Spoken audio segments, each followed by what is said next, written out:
Okay, ngayon naman ay ating ilo-load test ang ating portable power station na kung saan meron tayong load na binubuo ng 10 watts na clip-on, 10 watts na clip-on, dalawa po sila. And then ito ating exhaust fan na kung saan meron daw, Chinese.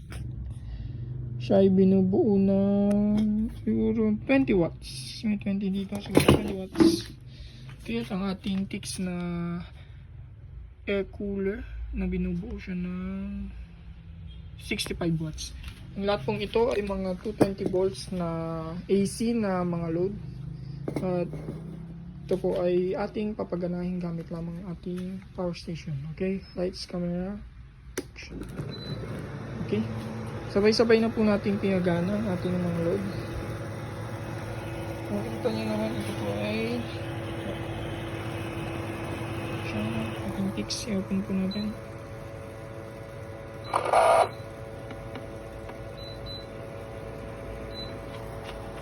Okay.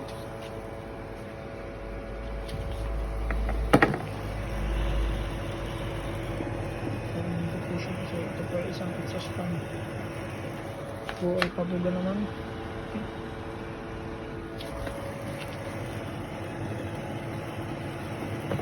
Sa mga nagtatanong kung magkano ang bili ko dito o saan ba ito mabibili, just comment down below sa mga gustong mag-avail ng ganitong power supply.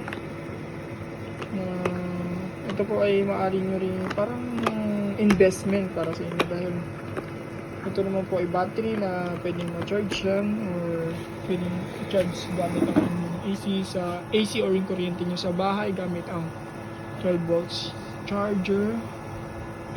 Pero much better kung talagang gusto nyo magkaroon ng mini solar system sa inyong bahay. Kahit bumili lang po kayo ng 100 watts na solar panel at ang MPPT charge controller na siyang ilalagay nyo lang po dito. Ito po ang ating charging slot.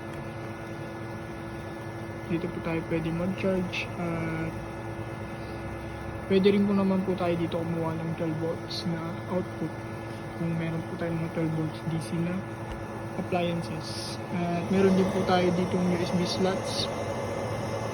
Maaaring pag-charge yan ang ating portable din na light. Sa ating napakalakas po dyan guaranteed.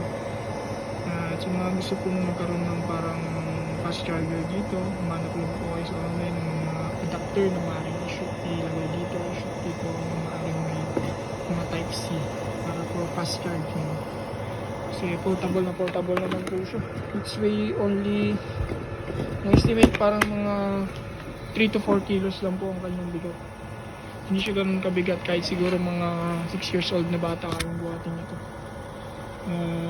Yun lang, sa mga gusto mag-avail, just comment down below and like and share na lang po ng video. Thank you. Any violent reaction sa comment po, pwede naman po. Thank you po.